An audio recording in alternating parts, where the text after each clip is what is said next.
అందాల అతిలోక సుందరి శ్రీదేవి గారి గురించి తెలుగు ప్రేక్షకులకు ప్రత్యేకంగా చెప్పాల్సిన అవసరం లేదు.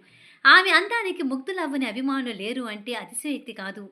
అంతటి అందగత్తె వెనుక ఎంతమంది యువకులు ప్రేమ అనే పేరుతో వెంటపడి ఉంటారు.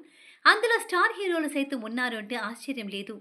అంతెందుకు, సూపర్ స్టార్ రజనీకాంత్ గారు సైతం ఒకానొక సమయంలో శ్రీదేవిని ఎంతో గాఢంగా ప్రేమించి పెళ్లి చేసుకోవాలనుకున్నారట. ఏంటి నిజమా? ఇదెప్పుడు జరిగిందని షాక్ అవుతున్నారా? లెజెండరీ డైరెక్టర్ బాలచందర్ గారు ఒక ఇంటర్వ్యూలో రజనీ శ్రీదేవికి ప్రపోజ్ చేయాలని ప్రయత్నించి విఫలమయ్యాడని, దానికి కారణం ఒక బ్యాడ్ సెంటిమెంట్ అని చెప్పుకొచ్చాడు.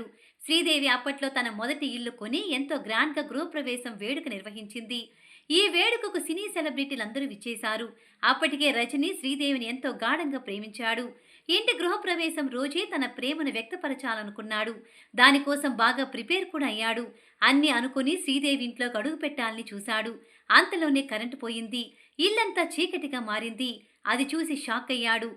అది అపశకనంగా భావించి శ్రీదేవికి ప్రపోజ్ చేయకుండా వచ్చాడని, ఆ తర్వాత ఎప్పుడూ కూడా శ్రీదేవి దగ్గర తన ప్రేమను చెప్పలేదని బాలచందర్ గారు చెప్పుకొచ్చారు.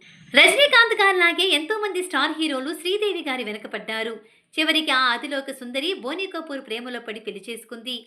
అయితే ఆ పెళ్లి కూడా తల్లి బలవంతం వల్లనే చేసుకుందని అప్పట్లో ఎన్నో వార్తలొచ్చాయి. ఇక అప్పటికే బోనీకి పెళ్ళై ఇద్దరు పిల్లలు కూడా ఉన్నారు. అయినా కూడా శ్రీదేవి తల వంచి తాళి కట్టించుకుంది. బోనీ శ్రీదేవికి ఇద్దరు పిల్లలు, జాన్వీ కపూర్, ఖుషీ కపూర్. ప్రస్తుతం ఇద్దరు కూడా తల్లిలాగే ఇండస్ట్రీలో తమ అందంతో ప్రేక్షకుల్ని మంత్రముగ్ధులను చేస్తున్నారు.